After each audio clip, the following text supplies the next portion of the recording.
ছোট গল্প, শেষ বসন্তের ফুল। ছোট্ট একটি গ্রাম, নাম শ্যামপুর।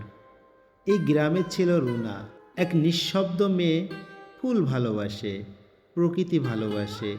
প্রতিদিন সকালে সে বাড়ির পাশের বাগানে গিয়ে ফুলগুলোকে ছুঁয়ে দেখে, তাদের সাথে কথা বলে। একদিন হঠাৎ করে বাগানের পাশে দাঁড়ানো এক ছেলের চোখে পড়ল রুনাকে। নাম ছিল আরিয়ান। শহর থেকে এসেছিল ছুটি কাটাতে। সে অবাক হয়ে দেখল মেয়েটা যেন ফুলের সাথে কথা বলছে। আগ্রহ জন্মালো। পরের দিন সে আবার এলো, কাছে গিয়ে বলল, তুমি প্রতিদিন এই ফুলদের সাথে কথা বলো? রুনা একটু লজ্জা পেল, মাথা নিচু করে বলল, ওরা আমার বন্ধু। মানুষ বোঝে না, কিন্তু ওরা বোঝে। এরপর থেকে প্রতিদিন তারা দেখা করতে লাগলো বাগানে।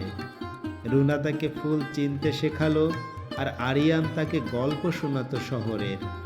ধীরে ধীরে ফুলের সুবাসে গড়ে উঠল এক অদৃশ্য প্রেম। একদিন আরিয়ান বলল, রুনা, আমি ফিরে যাচ্ছি শহরে, কিন্তু তোমার জন্য একটা উপহার রেখেছি। সে রুনার হাতে দিল একটি ছোট্ট টব। তাতে ছিল এক নতুন জাতের গোলাপ, যার রং ছিল Sahuvat. হালকা বেগুনি। রুনার চোখে জল এসে গেল।